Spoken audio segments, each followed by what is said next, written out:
Halo teman-teman, kami dari kelompok 1 IoT kelas B yang beranggotakan 4 orang. Di sini kami akan menjelaskan tentang apa sih yang dimaksud dengan subjek hukum internasional dan apa saja yang termasuk ke dalam subjek hukum internasional. Sebelumnya, perkenalkan, nama saya Nuraini Farida dengan NIM 11000121120120. Perkenalkan, nama saya Putri Aliza Nur Arniadila dari kelas IoT kelas B dengan NIM 110012111266. Sebelum kita membahas jenis-jenis dari subjek hukum internasional, lebih baik kita mengenal dahulu apa itu subjek hukum internasional. Menurut Prof. Mohtar Kusuma Atmaja, subjek hukum internasional adalah pemegang segala hak dan kewajiban menurut hukum internasional. Berbicara soal hak, berarti kita berbicara tentang segala hal yang harus subjek hukum dapatkan. Misalnya, negara berhak menuntut, negara berhak membuat perjanjian dan mengakhiri perjanjian, serta lainnya. Lalu ada juga jenis-jenis dari hak, yaitu ada hak khusus, hak umum, ada juga hak moral, serta hak hukum pastinya. Soal kewajiban sendiri, kita berarti berbicara tentang persoalan tindakan apa yang harus dilakukan oleh subjek hukum. Dalam hal ini adalah kewajiban dari hukum internasional. Misalnya, kewajiban negara untuk menjaga perdamaian, kewajiban negara untuk menghentikan perang, dan sebagainya. Jadi dapat disimpulkan bahwa subjek hukum internasional adalah entitas yang memiliki hak dan kewajiban dalam konteks hukum internasional. Artinya, hukum internasional mengakui siapa-siapa saja yang dapat menuntut dan dituntut dalam suatu hukum. Dalam hal ini adalah hukum internasional. Untuk jenis-jenisnya sendiri, subjek hukum internasional dibagi menjadi 7 bagian. Yang pertama ada negara, yang kedua ada organisasi internasional, yang ketiga ada Palang Merah Internasional, yang keempat ada Tanah Suci Vatikan, yang kelima ada perusahaan sebagai badan hukum internasional, yang keenam ada pihak yang berperang, dan yang terakhir adalah individu.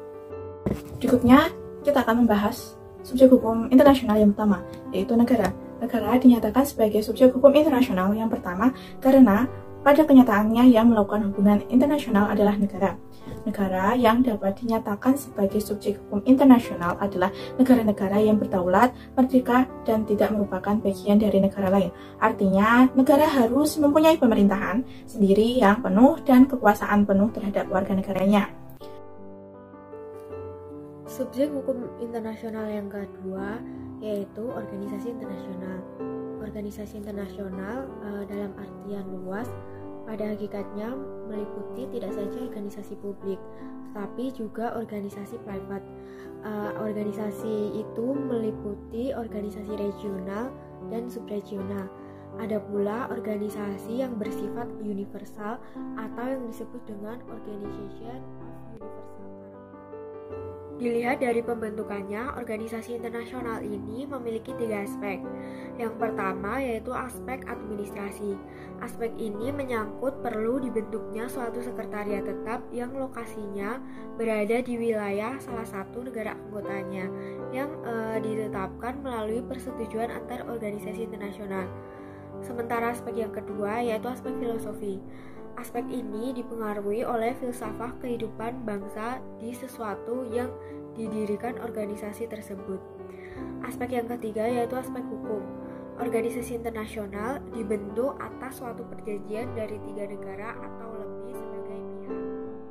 Agar dapat diakui statusnya di dalam subjek hukum internasional, organisasi internasional harus memenuhi syaratnya. Yang pertama yaitu adanya persetujuan internasional. Yang kedua yaitu organisasi internasional harus memiliki paling tidak 1 badan. Yang ketiga yaitu organisasi internasional harus dibentuk di bawah hukum internasional. Subjek hukum internasional yang ketiga yaitu Palang Merah Internasional. Palang Merah Internasional sebagai subjek hukum lahir karena sejarah.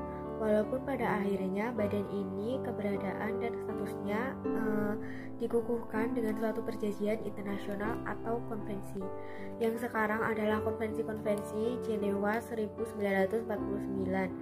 Berdasarkan konvensi-konvensi tersebut, Palang Merah Internasional memiliki kedudukan sebagai subjek hukum internasional meskipun dengan ruang. Assalamualaikum warahmatullahi wabarakatuh. Perkenalkan, nama saya Amalia Sri Esa Bagaskara dengan NIM 11001211201002. akan menjelaskan mengenai Tahta Suci atau Vatikan dan perusahaan sebagai badan hukum internasional.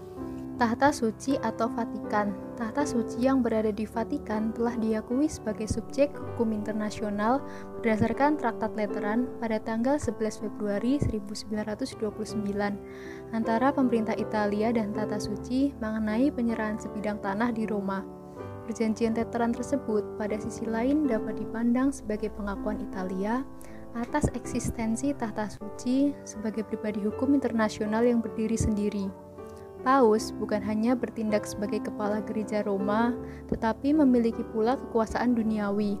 Wibawa Paus sebagai pemimpin tertinggi Tahta Suci dan umat Katolik sedunia sudah diakui secara luas di seluruh dunia.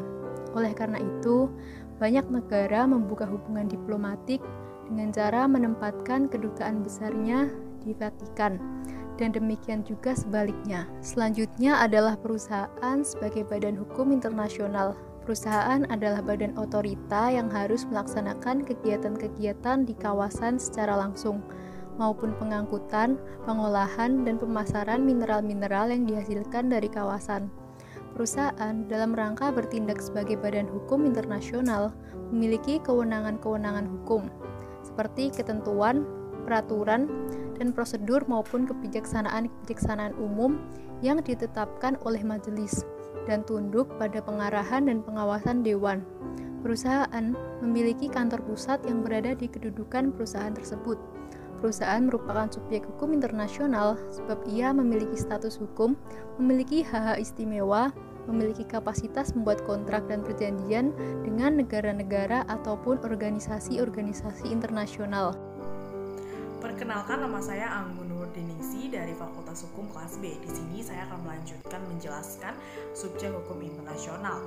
Yang keenam, pihak berperang. Berperang tidak semata-mata karena pernyataan suatu pihak untuk melakukan perang, namun lebih identik dengan suatu pemberontakan terhadap negara tertentu. Bahwa timbulnya pihak berperang dalam suatu negara didahului dengan pemberontakan dengan skop yang kecil, lalu meluas, dapat berubah statusnya menjadi pihak berperang. Kelompok pemberontak merupakan salah satu subjek hukum internasional. Apabila pemberontak semakin meluas dan menyangkut banyak pihak, maka pemberontak harus diakui eksistensinya. Syarat untuk dikatakan sebagai pemberontak, yang pertama, adanya peperangan sipil yang diikuti dengan serangan bertekad terbatas. Dua, adanya penduduk wilayah tertentu dan penyelenggaraan pemerintahnya. Tiga, dipimpin oleh seorang pemimpin yang bertanggung jawab terhadap anak buahnya. Lalu yang terakhir, adanya negara ketiga untuk menyatakan sikapnya terhadap pertikaian tersebut. Lalu subjek hukum internasional yang terakhir adalah individu.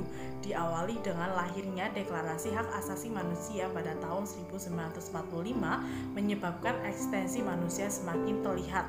Salah satu dasarnya adalah Perjanjian London pada tahun 1945. Bahwa individu sebagai subjek hukum internasional merupakan pengembangan dari negara sebagai subjek hukum internasional.